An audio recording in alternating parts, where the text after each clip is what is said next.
عموما اليوم بعد المباراة يونس محمود لاعب فريق الغرافة القطري، لاعب مثير للجدل على فكرة في سجل في علاقته مع السعوديين. يعني يونس ما أدري، ما أبغى أظلمه، بس مش معقول أنها تصير دائما. يمكن اليوم يكون في حكم آخر من المشاهدين على اللي صار بين يونس محمود ومراسل لاين سبورت طارق الحماد، لكن اللاعب دائما في توترات بينه وبين أي شيء سعودي. يمكن يعني رجال متأثر بالمنبع.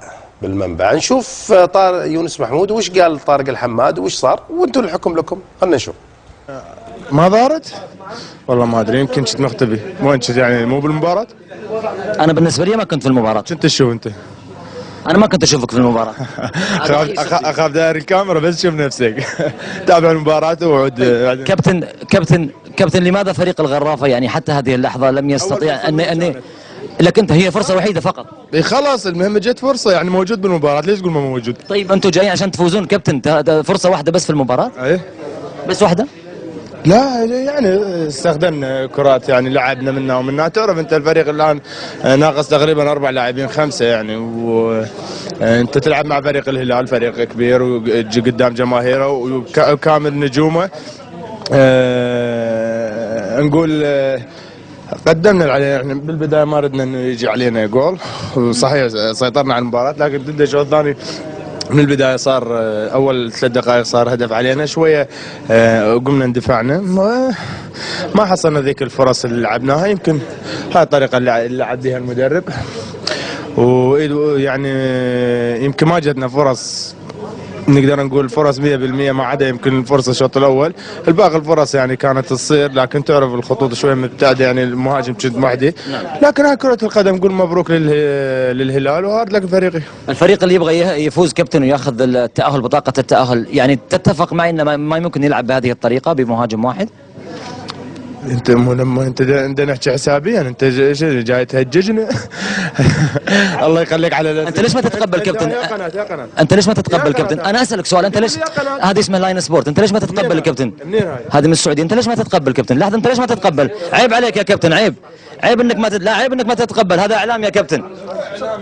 عموما الكابتن يونس محمود ربما هذه عاداته مع الاعلام، دائما هو يتحدث بهذه الطريقه، دائما هو منفعل شويه، لا يتقبل الاسئله، لا يتقبل النقد. حتى في اشياء اخرى احنا شاهدناها من خلال شاشه المباراه في عمليه بصق حصلت في الملعب، يعني احنا في اشياء كثيره نريد ان ننقلها عبر الاعلام، ولكن الكابتن يونس محمود لا يتقبل، بكل اسف لا يتقبل الحديث مع الاعلام. ربما هذا ديدن بعض اللاعبين.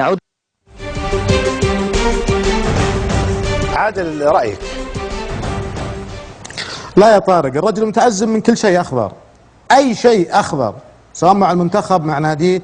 أنا أعتقد أنه الكابتن ما ياكل يعني على كذا، ما ياكل خس ولا جرجير ولا سلطة، ما يقرب أي شيء أخضر.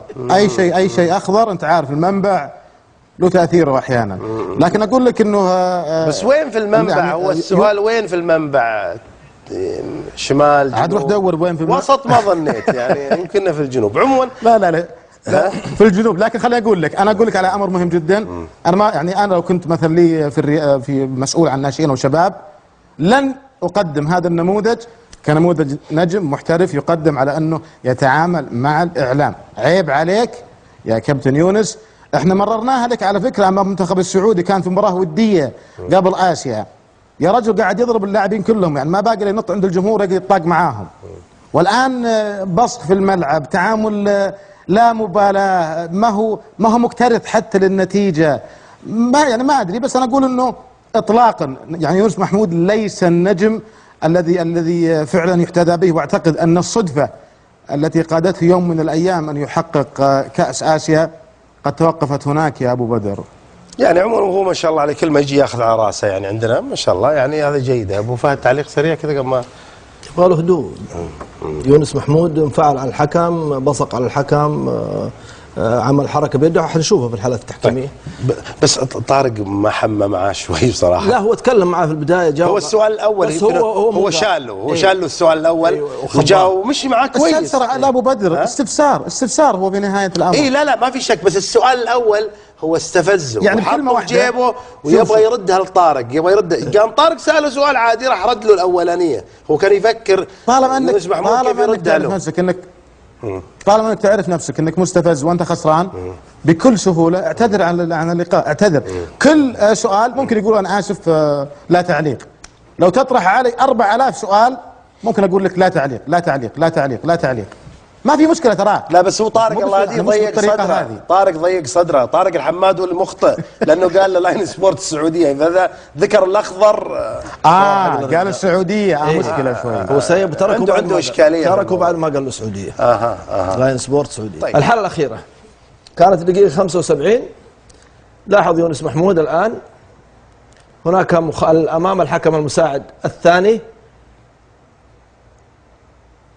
الان عملية دفع في البداية من يونس محمود وبعدين مسك من ماجد المرشدي. كان مفترض الحكم المساعد يتدخل باحتساب مخالفة في البداية لصالح اللاعب الهلال، ترك اللعب مستمر، ارتكب لاعب نادي الهلال مخالفة أيضا. لاحظ يتابع الحالة الآن بعد ما عدم احتساب المخالفة. لاحظ ماذا فعل يونس محمود اتجاه أولا اعتراض على قرار الحكم، بعدين عملية البصق اللي قام فيها اتجاه حكم المباراة. أعوذ بالله.